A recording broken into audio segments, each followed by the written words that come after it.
Добрый день, уважаемые дамы и господа. У нас в республике в туризме работают более 3000 человек. Министерство торговли, предпринимательства и туризма, Агентство развития туризма — это те органы, которые у нас занимаются непосредственно со стороны государства развитием туризма в регионе. Но помимо этого у нас есть три основных кита, благодаря которым туризм в республике развивается. Первое — это ребята, которые отвечают за качественный привоз гостей в наш регион. Это Ассоциация туриндустрии, профессиональное сообщество турагентов и туроператоров нашей республики. Второе профессиональное сообщество — это у нас Ассоциация гостеприимства республики, которая объединяет в себя рестораторов и ательеров.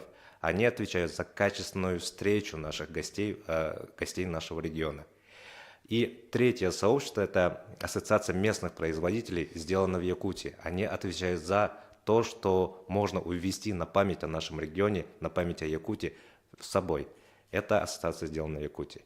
И в рамках содружества наших ассоциаций при поддержке министерства был создан проект Саха Arctic Expedition 2023, который пройдет у нас начиная с 13 марта, с этого понедельника.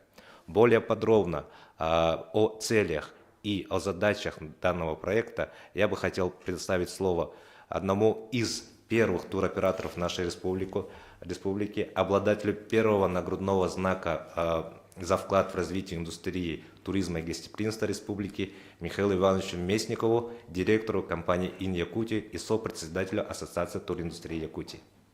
Михаил Иванович. Добрый день. Спасибо, что пришли.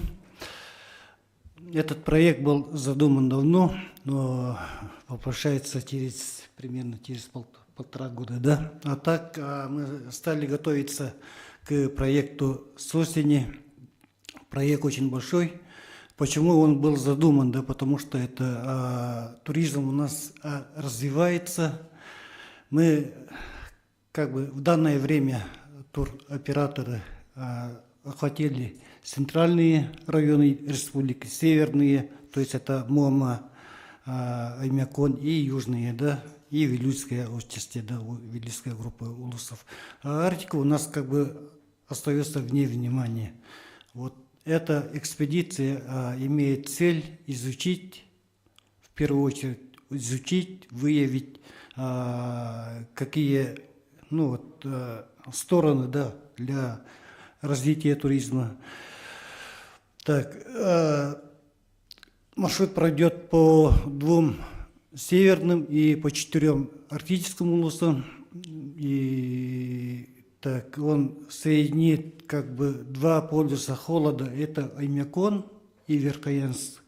Ее можно соединить по южной части, то есть это по автодороге Колыма, но мы выбрали более сложный путь, это по автозимникам Якутии. Автозимники, по которым мы пройдем, это все официальные, они содержатся за счет дороги Арктики, то есть они постоянно, не так, чтобы это проехали, там нету дорог, да. Тут уже люди работает техника, поэтому, конечно, есть риск, но проедем. Так, и потом этот маршрут соединит две реки, это северные реки Индигирку и Яну, соединит по арктической тундре, по арктической части тундры, часть депутатская. В данное время нас 10 человек, это организаторы, 6 организаторов, представители из организаторов и 2 туриста, плюс 2 водителя. Поедем на 2 машинах, это один ГАЗ-Соболь и один ТЛК-100, по-моему, да, 105. 105. Вот так. Действительно, у нас Якутия имеет площадь более 3 миллионов квадратных километров. Это сопоставимо с центральной частью России, то есть от Белгорода до Урала или от Мурманска до Каспия. Это все одна территория Якутии.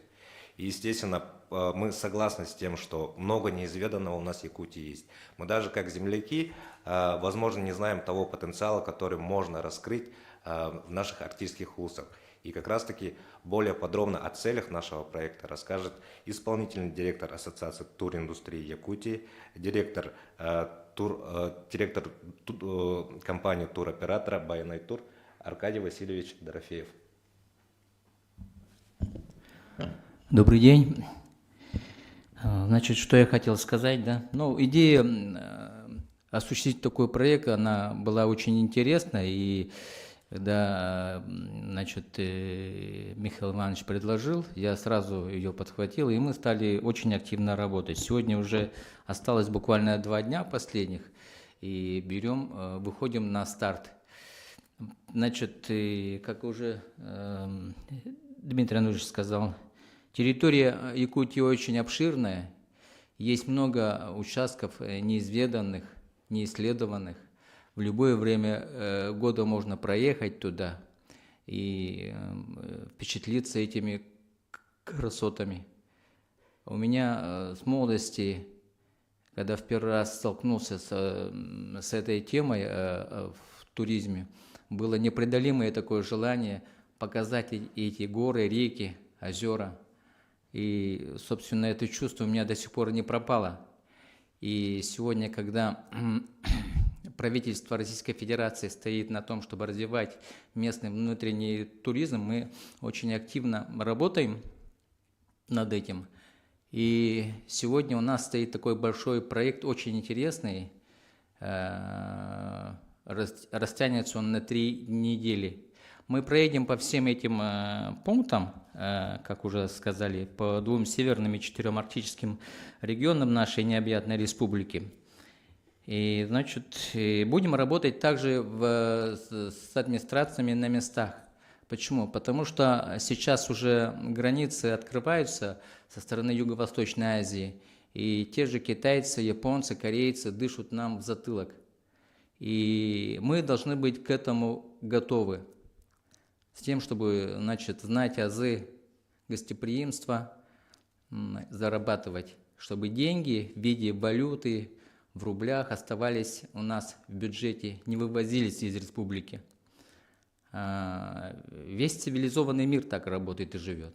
Мы поэтому должны подготовить своих специалистов, и сегодня наряду с нами, значит, удаленно будет работать Ассоциация гостеприимства, это Ассоциация ательеров и рестораторов, по заданию, по поручению которых, собственно, мы будем вести работу по изъявлению туристского потенциала в этих регионах, значит, заполняя все эти документы. О готовности будет вестись отчет, где, как нас встречают, что организуют, как размещают, чем нас кормят, как развлекают. Ну, собственно, так, если вкратце рассказать. Я не буду останавливаться по пунктам, по регионам. Каждый регион в нашей республике, значит, может показать и рассказать о своем регионе памятные достопримечательные места. Есть чем похвастать. Поэтому вкратце расскажу, что мы будем на полюсах холода, будем рыбачить на горных озерах. Множество притоков мы преодолеем, значит, будем ловить аврору, а также посетим праздник оленеводов в Тополином. Собственно, маршрут был изменен именно с тем, чтобы попасть на этот слет в Тополином, в Тампонском районе. Ну и, собственно, 31 марта мы уже финишируем в городе Якутске. Ну, вот в таком вот стиле. Спасибо большое. Да, действительно, у нас глава региона Айсен Сергеевич Николаев в своем послании законодательному собранию УЛТМН обозначил ключевую цель развития туризма. Это привести к тому, чтобы наше турсообщество, туристическое сообщество, выработало национальные стандарты гостеприимства. И в рамках этого вот Аркадий Васильевич подчеркнул о том, что совместно с министерством, агентством и ассоциациями мы будем распространять те стандарты и выявлять те пожелания, которые у нас присущи только для нашего региона. Далее хотел бы сказать то, что такие крупные проекты, которые по длительности занимают почти как полстраны, 4800 километров, это больше, чем протяженность самой реки Лены, невозможно без участия партнеров. Более подробно о наших партнерах, о наших людях, благодаря которым данный проект реализуется, хотел бы передать слово Ариносову Александру Сергеевичу, сопредседателю Якутского регионального отделения «Опоры России». Александр. Как вот сказал Дмитрий, действительно, ни одно большое начинание не может обойтись без партнеров. В данной экспедиции нас будут поддерживать следующие партнеры. Это ООО «Якутия», который является инициатором данного нашего, можно сказать, автопутешествия, ООО «Саха-Сириус». Также большую благодарность хотел бы сказать компании автомагазинов «Японец» за подготовку техники нашей, магазину «Финфлэр», который предоставил куртки, которые вы видите, наверное, сзади. Также компании ООО «Большая страна», который нас поддерживал в части распространения туров и информации о нашей автоэкспедиции. Кроме того, также в партнерах у нас туристическая компания ООО «Тогус-Тур». Естественно, хотелось бы поблагодарить всех предпринимателей Якутского регионального отделения «Опоры России», которые также поддерживают нас в данной автоэкспедиции.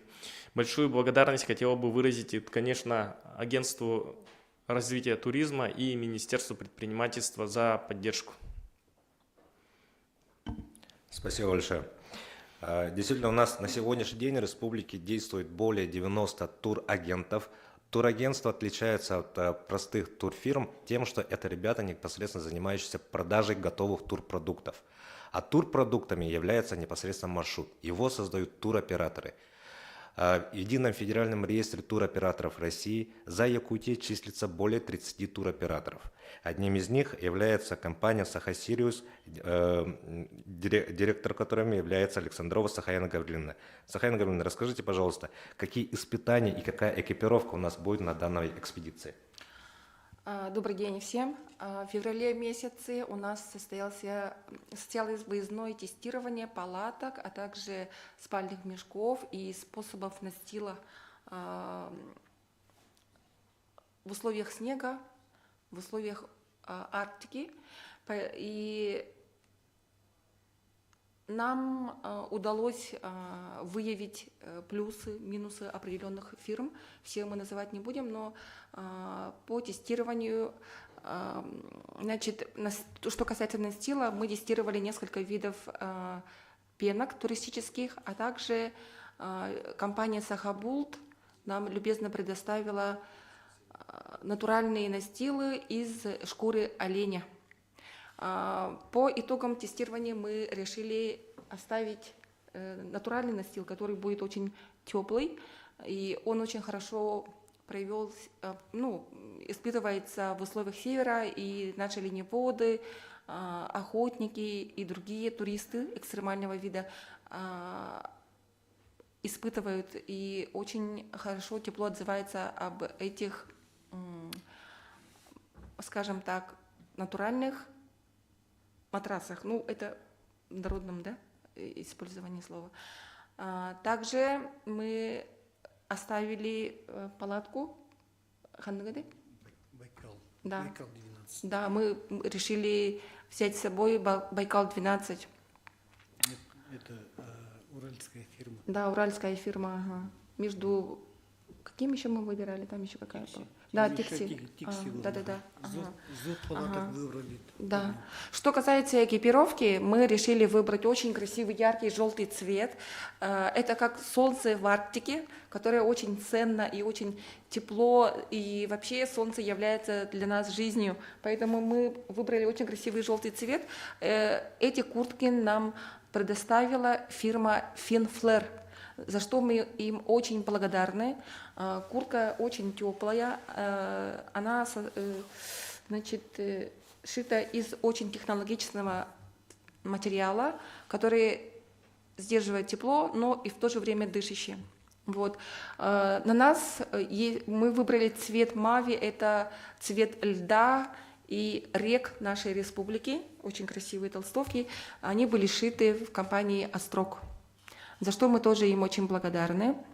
И да, я Сахабул сказала уже. Ага. Они нам предоставили оленьи шкуры. Спасибо.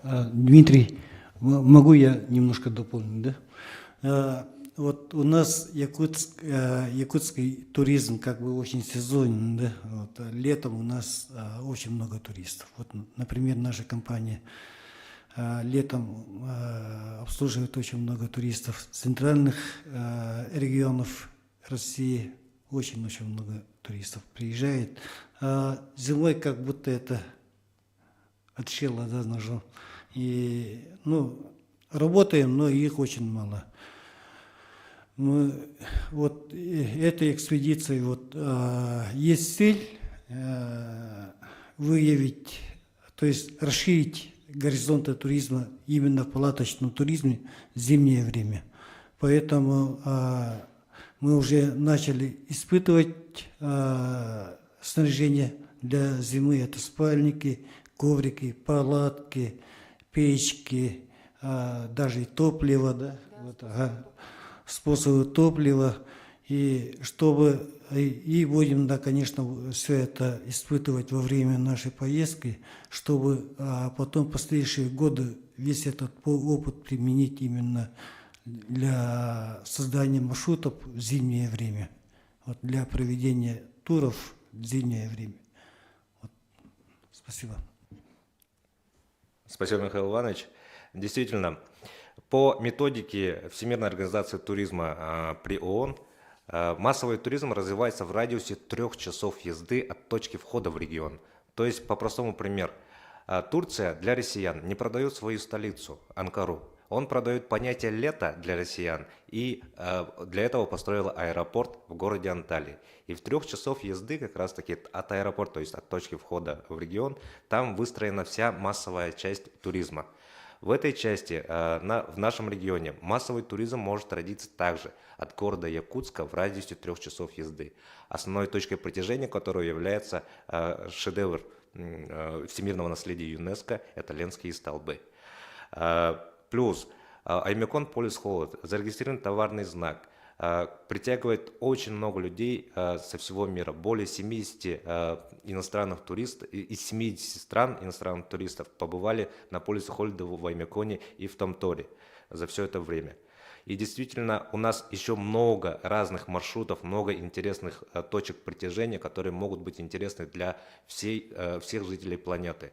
И как раз-таки одним из целей, по которым Михаил Иванович и Аркадий Васильевич сказали, это выявление новых таких точек. На следующий год, маленький спойлер, данным маршрутом уже заинтересовались многие крупные всероссийские туроператоры, они уже готовят делегации на следующий сезон. На этот сезон, ввиду того, что это пилотный, мы сами пробуем, пока туристов только 2. Но на следующий сезон уже есть желающие. Далее хотел бы уже более подробно углубиться в график. Хотел бы посмотреть, для этого хотел бы передать слово Аркадию Васильевичу по дням. Как у нас будет устроен график нашей экспедиции? Можно предыдущий слайд тоже? Предыдущую презентацию имеется в виду. Спасибо. Итак, первый день. Первый день тут... Можно я быстро о старте скажу тогда, да? Угу. Ага. Значит, 12 марта у нас состоится торжественный старт на усадьбе Атласовых. И будет проведен традиционный обряд Алгыс перед дальней большой дорогой. Мы надеемся, что наш маршрут, наша экспедиция будет благословена нашей природой, а также с нами в период всего маршрута будут наши духи. Наша природа сама будет нас оберегать. И право проведения Алгыса было не случайно выбрано за четой Атласова Валентиной Иннокентьевной, Василием Николаевичем Атласовыми. Это те люди, которые нам, жителям Якутии, показали, что есть понятие туризм, что это целая индустрия, и это визитная карточка Якутии. Аркадий Васильевич, по программе, пожалуйста. Ну, по программе, что я хочу сказать, да, тут в программе это все расписано, да, как я уже повторюсь, что каждый населенный пункт есть что показать в своем регионе. Есть вот, допустим, в Байеге мы будем останавливаться, в Татинском улусе, значит, посетим народного мастера Мандарус, якутский обряд мы, значит, расскажем, покажем, да, и нашим туристам. Далее мы поедем в Аймеконский улус, посетим, значит, полюс холода, искупаемся в речке, если у нас такая возможность будет. Но все зависит от дороги, потому что мы сейчас не знаем, какая ситуация. Климат у нас меняется, но в это время обычно бывает очень много наледи. Специально мы экипировались, приобрели, значит, резиновую зимнюю обувь и прочее. Вот. Ну, если подробно останавливаться по пунктам, это... Я вот по Байеге могу добавить, почему вот мы добавили Байегу. Байега является одна из самых, можно сказать, старейших деревень. Это является центром байегинского наследия, одного из старейших. Кроме того, в Байеге оно является как деревня-хранителем именно якутской культуры. Там построен центр якутской культуры Урага-Мол. Кроме того, в Байеге очень хранят традиции кузнечного дела и ремесленничество. Поэтому вот мы хотели показать туристам нашим и вообще, вот как бы, чтобы планировали, это показать якутскую культуру, показать, как развивается кузнечное дело, показать, как у нас развивается и иные, получается, наши мастеровые, то есть это работа с деревом, работа с керамикой и так далее. После этого, получается, мы поедем в Хандагу. В Хандаге будет именно раскрываться история уже Советского Союза. То есть мы посетим там музей ГУЛАГа. После этого поедем мы в Аймекон. В Аймеконе мы уже будем рассказывать о холоде Якутии. То есть мы побываем, получается, у нашего Деда Мороза Чесхана, получим сертификаты, расскажем, потом посмотрим, как купаются виндигирки. Далее мы поедем в Хану. Ну, Хану у нас вообще, можно сказать, это долина гор и горных речек. Там находится самая большая наледь в республике Лохан-Тарын. Кроме там недалеко расположен, можно так сказать, 3 вулкана в Хану расположены в Якутии. Это Балаган, Таз.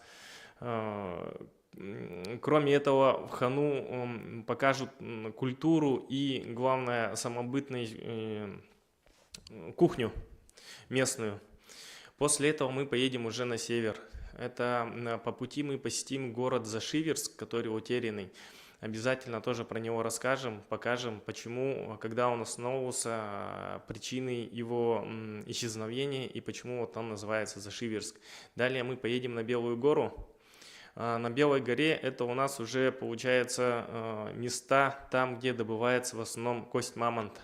То есть мы там посетим музеи вот именно косторезов, посмотрим, как развивается, посетим музей и покажем вот именно остатки доисторических палеолитических животных, ископаемых. Далее мы поедем в Усть-Яну. На Усть-Яна мы хотим сделать остановку с самой северной точки нашего маршрута и провести ночевку под открытым небом, что будет тоже очень интересно. После этого мы поедем в сторону Верхоянска и там посетим наши священные горы Кигилях. Будет восхождение туда. После этого мы попадаем на праздник полюса холода Верхоянск. И таким образом мы соединим 2 полюса холода. После этого мы поедем в Тополиное, как уже говорили, там на праздник оленеводов. И там же посетим по пути заброшенные ГУЛАГи, что тоже будет раскрывать историю нашей республики. Федеральной дороги Колыма. Да, и историю федеральной дороги Колыма. После этого мы вот с таким вот багажом и накопленной информацией вернемся уже обратно в город Якутск. И в следующем году уже будем на основании полученной информации планировать вот уже и разрабатывать дополнительные туристические маршруты. Так я дополню. Александр Сергеевич все подробно, значит, рассказал.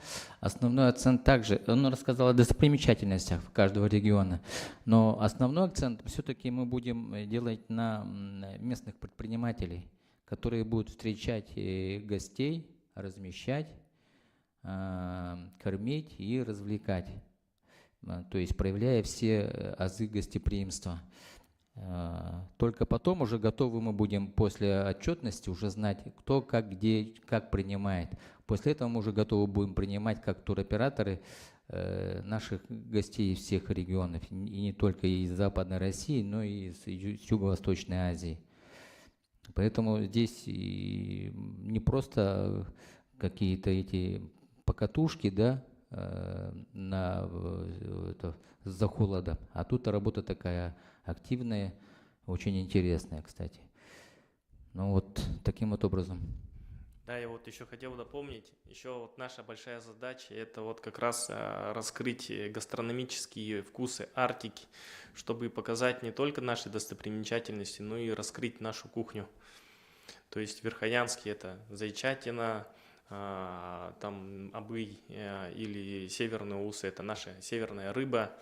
Показать настоящий салат индигирка, который делается из хариуса, и оленина, ну и всю прекрасную кухню, чтобы это можно было бы не только мы знали, но и рассказать нашим туристам и гостям.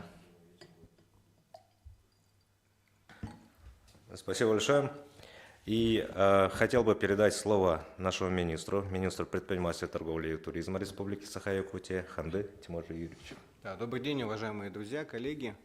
Ну, сегодня на самом деле знаменательное событие, когда мы проводим пресс-конференцию по, наверное, событийному историческому мероприятию в истории развития нашего туризма Якутии. Сегодня об Якутии говорят во всей стране, во всей Российской Федерации и за пределами.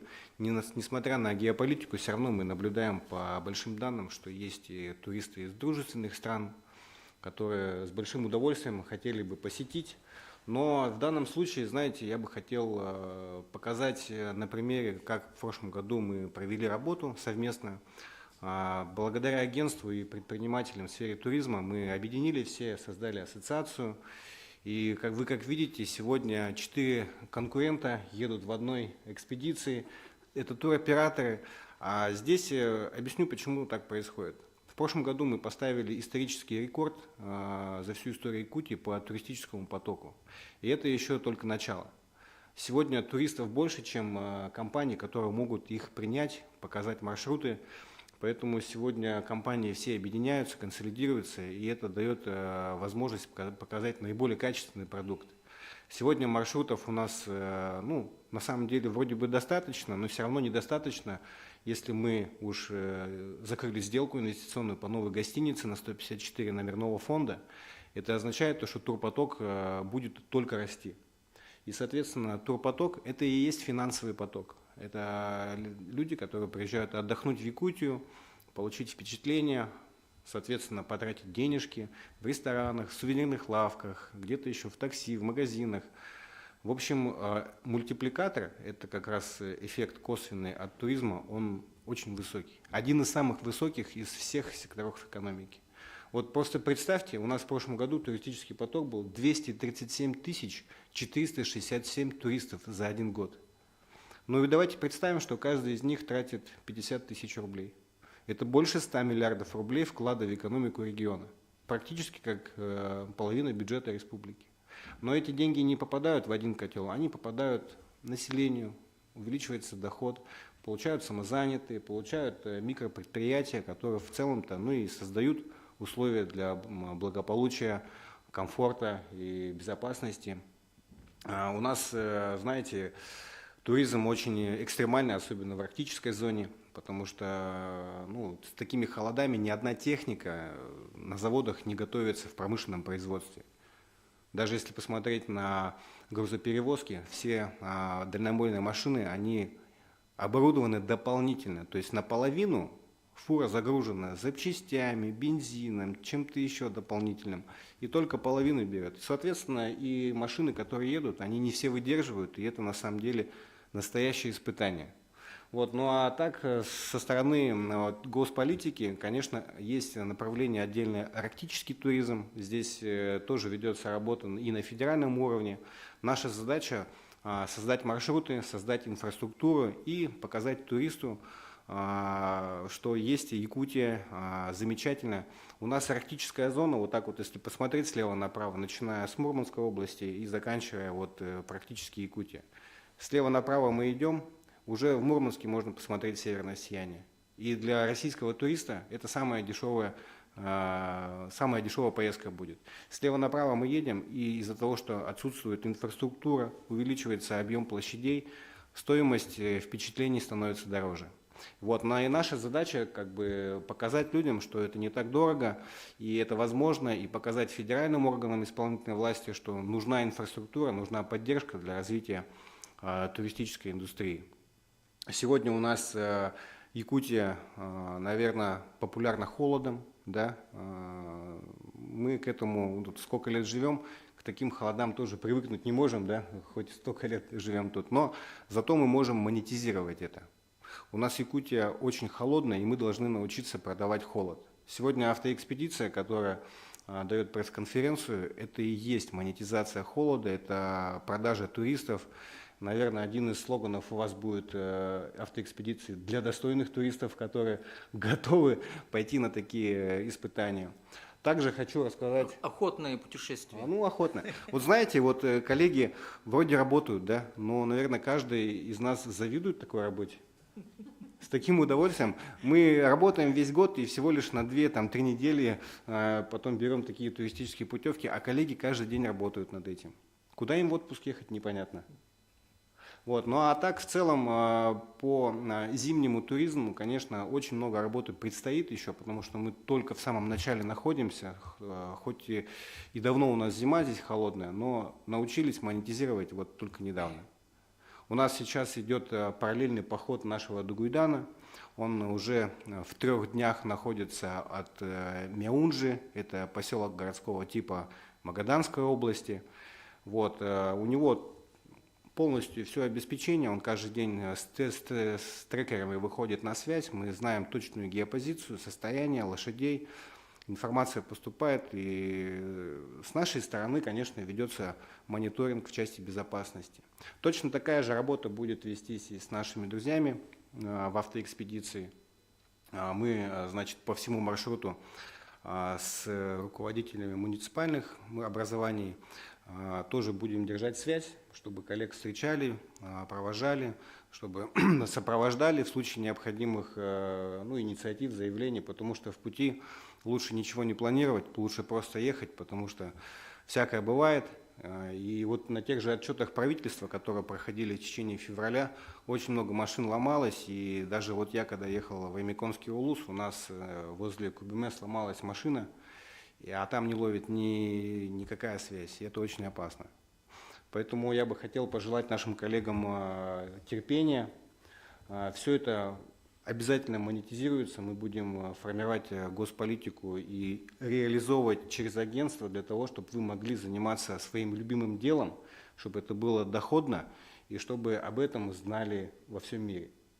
Вот. Ну, на этом я хочу, наверное, перейти как к вопросу, наверное, со стороны СМИ. Дмитрий Анатольевич.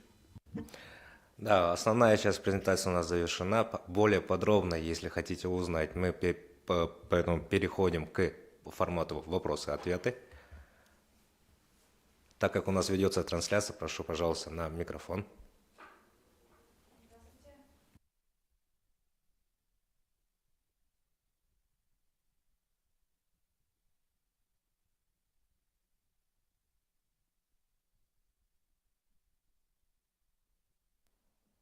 Здравствуйте. Юлия Бочкарева, ТАСС. Вопрос заключается в этом. Правильно ли я поняла то, что по итогам прошедшей экспедиции, возможно, маршрут, по которому вы проехали, будет изменен или как-то дополнен? Мы планируем не только этот маршрут, да? Этот маршрут будет работать. Вот, например, Тимур Юрьевич сказал, что это уже есть заявки на следующий год, да? Это заявки из Германии. Они должны были приехать 2 года тому назад, у них был простой такой маршрут, но когда они узнали, что это мы планируем такой маршрут, то есть это более протяженный и который проходит по более таким интересным местам, они заинтересовались. И они говорят, что если все успокоится, то в следующем году мы будем принимать участие. Это группа, которая имеет телевизионщиков и экстремалов.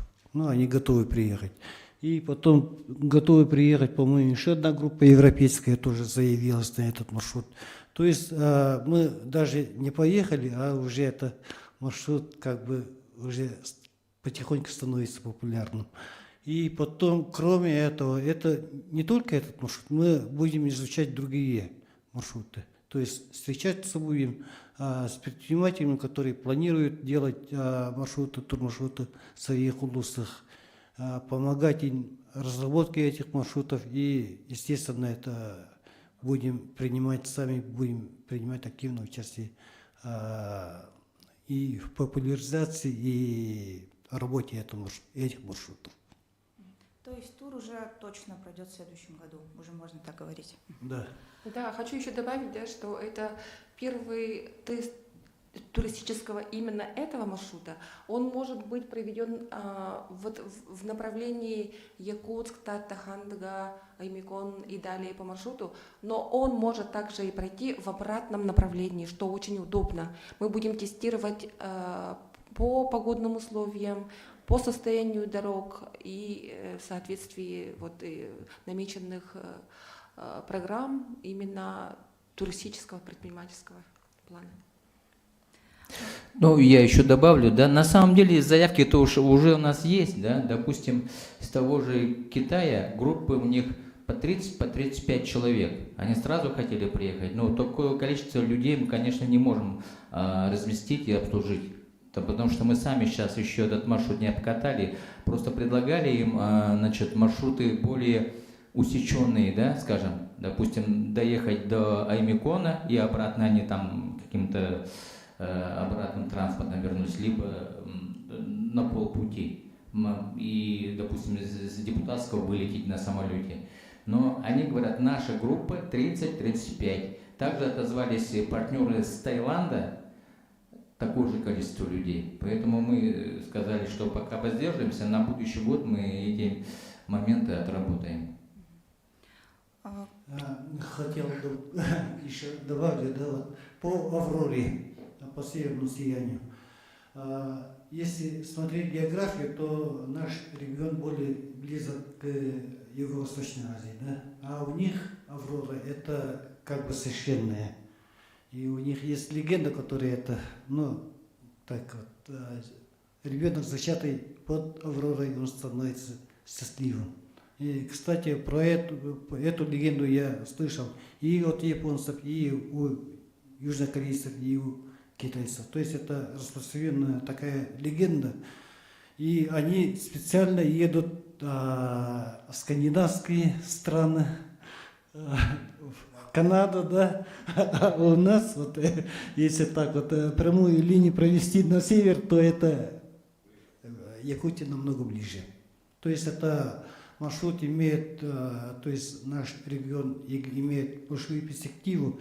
И говоря вот о северном сиянии, вот моя компания, да, наша компания in Якутия с прошлого года стала водить туристов на северное сияние рядом с городом.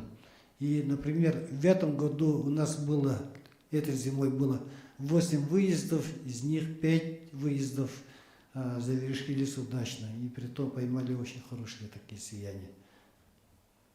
И еще я немножко дополню, да, вот, Александр Сергеевич рассказал, что такое вкус Якутии. И, допустим, есть туристы из Южной Кореи. Население Южной Кореи почти там 70 или 80% населения Южной Кореи, они объездили весь шар, весь земной шар. Они очень активные в этом плане. А Якутия, Россия сама по себе, это как белое пятно у них. Для них это еще не обследованная территория. И немаловажный такой момент есть. Корейцы очень подвержены культу еды. И вот именно вот хотят попробовать и национальные блюда. И вот по этим местам нам нужно бить. Очень они такие падкие на это дело. Ну, то есть нам над чем работать, куда расти. Преимущественно вы планируете ночевать в палатках, я правильно поняла? И можно уточнить, вы высчитывали вот примерно среднее время, сколько вы будете проводить именно в машине, именно вот когда будете ездить? Спасибо. Среднее то есть расстояние по маршруту между населенными пунктами где-то 350-400 километров. Это один день езды.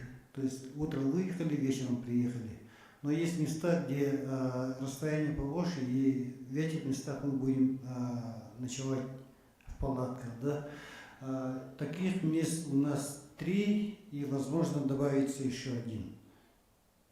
И в том числе одна ночевка мы планируем провести на самой северной точке маршрута. Это между Сковигой и Депутатском. А также ночевки в палатках более экстремальные условия. Будут они зависеть от состояния дороги. Бывает разное. Бывает наледи, бывает пурга, бывает. Поэтому все будет зависеть. Ну и еще состояния зимы. маленький также анонс. Во время ночевок в палатках ребята будут пробовать продукцию наших местных производителей. Наши тушенки, наше варенье, чаи и все остальное. То, что наши местные же земляки научились делать. И насколько они пригодны для туриста, насколько они готовы для полевых условий. Вот это тоже будем тестировать. Это тоже хорошо. Тимофей Ефремов, Якутия.инфо. Вот вы сказали, что вот намечается уже на следующий год туристы заинтересованы, которые должны приехать, и там даже уже у вас группы там до 30 человек. Но я так понимаю, что чем экстремальнее, тем, наверное, меньше народу готовы поехать по таким маршрутам. Получается, вы все-таки рассчитываете сделать маршруты, пригодные для более массового посещения. Соответственно, там, наверное, должны быть присутствовать пункты, где человек должен воспользоваться благами цивилизациями, там, отдохнуть от впечатлений, чтобы продолжить там дальше путь, если это маршрут какой-то длительный. И в этом плане есть понимание, каким стандартам нужно соответствовать нашим населенным пунктам, что там требуется создать и с чем можно это сравнить в мире, например? Ну, давайте я отвечу, да, Тимофей. Значит, я уже тут говорил, да, мы очень часто выезжаем в ближайшие районы Якутии, в центральные, совместно с Ассоциацией гостеприимства, это Ассоциация ательеров и рестораторов, и проводим аудиты вместе с главами администраций, то есть Горный улус, Хангаласский, Амгинский улус. Встречаемся с предпринимателями, которые уже работают в этой сфере, то есть придорожные кафе, хостелы, гостиницы. Мы им подсказываем, как и что должно быть на базе вот этих вот нормативных актов, да, по стандартам. Допустим, гостевые комнаты, сколько квадратов, одноместное размещение, двухместное размещение, значит, парковка какая, где стоят указатели, всю навигацию, да, не говоря же там об общепите, на кухне, какая поточность должна быть, какая посуда, какие, значит, знания, какими знаниями должны обладать работники, все по Санпину и так далее. Конечно, даже в центральных регионах, как показала вот наша комиссия, работа комиссии, что не все готовы. Люди работают по наитию, то есть где-то там почитали, где-то там увидели и делают. А когда мы приезжаем с инспекцией, уже выявляется то. Но они, конечно, идут навстречу нам и, значит, с радостью это все принимают. И Ассоциация гостеприимства, она проводит мастер-классы. И в этот раз тоже мы при нашей экспедиции этим и будем заниматься. То есть встречаться с ремесленниками, встречаться с предпринимателями, кто в этой сфере крутится или хотел бы работать.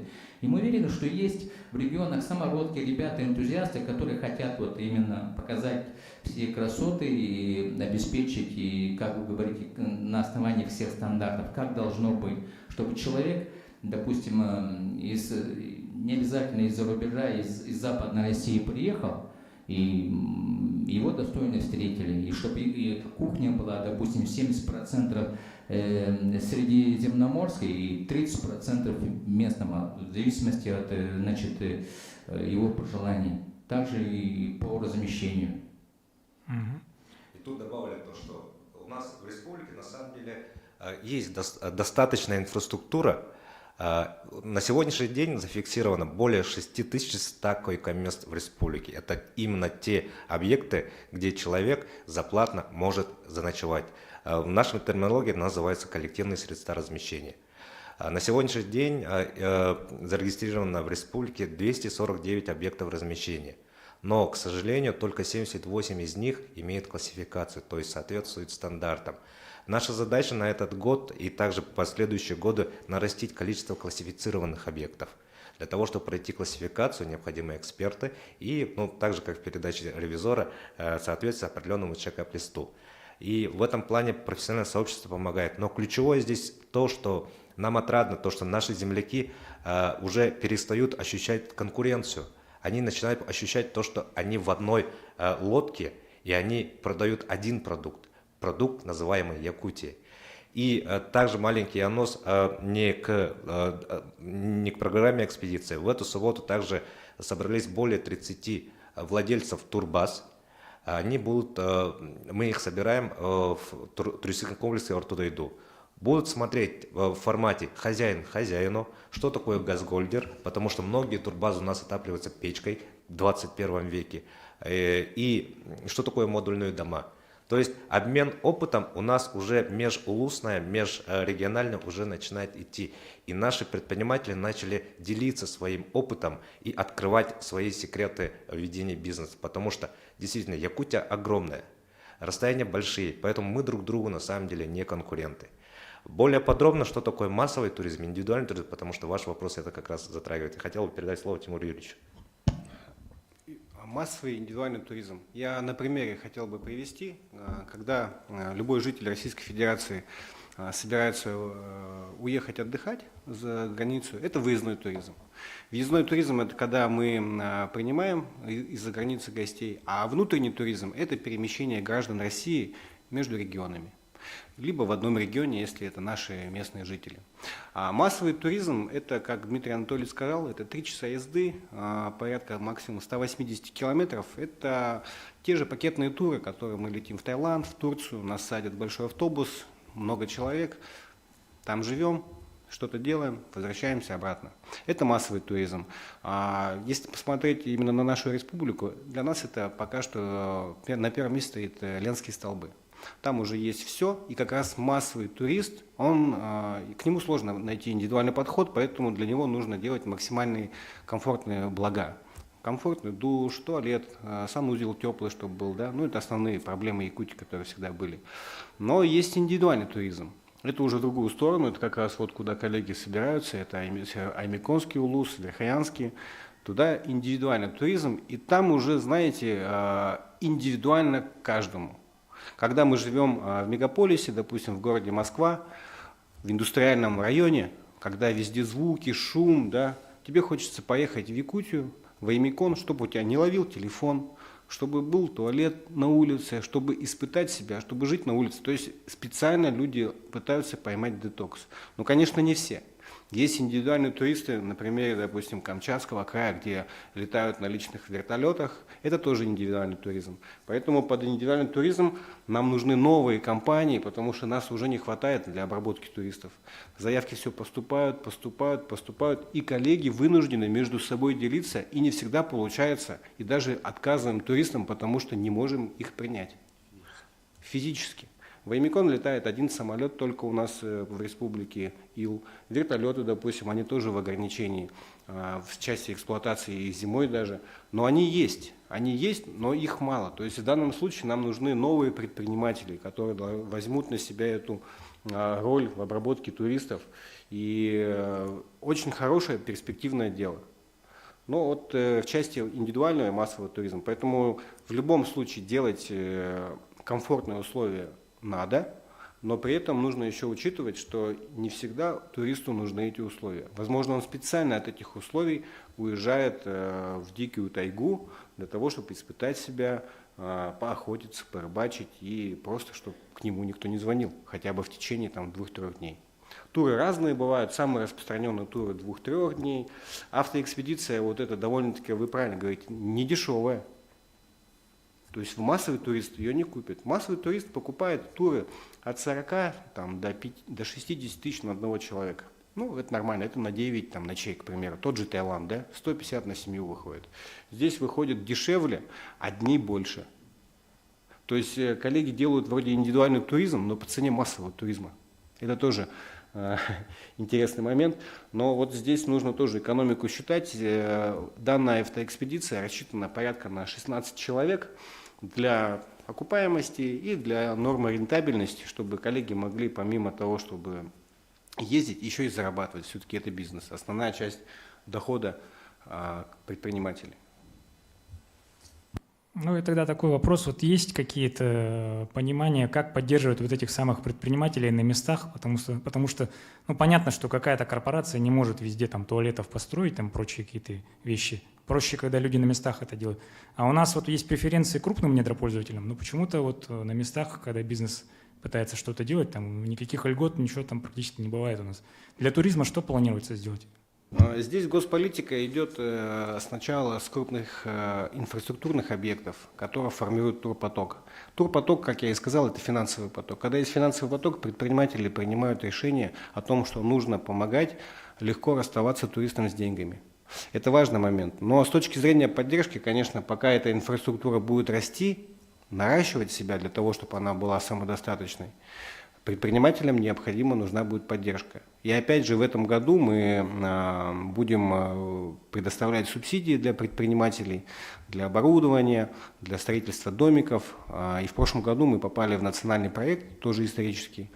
Не были мы еще до этого в национальном проекте «Туризм и индустрия гостеприимства», выиграли сумму с федерального бюджета, и в этом году примерно апрель-май будет объявлен конкурс для субсидирования суммы от 1 миллиона до 5 миллионов рублей с учетом софинансирования 50%. Это важно, потому что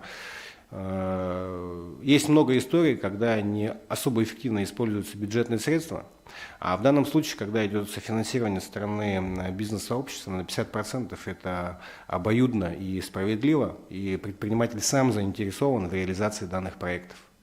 Вот. Ну и в государственном бюджете республики тоже предусмотрены определенные суммы. Не зря Дмитрий Анатольевич говорит, то, что коллеги будут пользоваться товарами и продуктами местных производителей, потому что местное производство – это тоже большая часть туризма. Люди приезжают за сувенирами, за поделками, за якутским медом и так далее.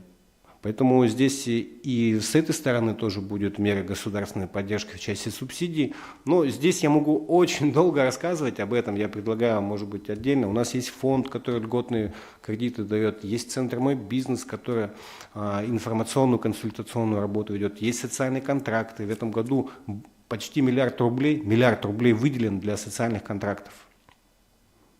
И там абсолютно любые направления для того, чтобы стать самозанятым, индивидуальным предпринимателем, мы легко, бесплатно сопровождаем через центр «Мой бизнес», помогаем их разработать бизнес-план, сопровождаем. При необходимости можем поставить наставников, потому что, как я и сказал, конкуренции на данный момент нет. Я думаю, что конкуренция начнется, наверное, в 2026-2027 году, судя по динамике и по плану ввода инфраструктурных объектов. Спасибо. Еще вопросы, господа? Если вопросов нет, то разрешите перейти к приятной части, общему фотографированию. И принцип по таймингу мы как раз таки уложились. Спасибо большое. Спасибо. Спасибо.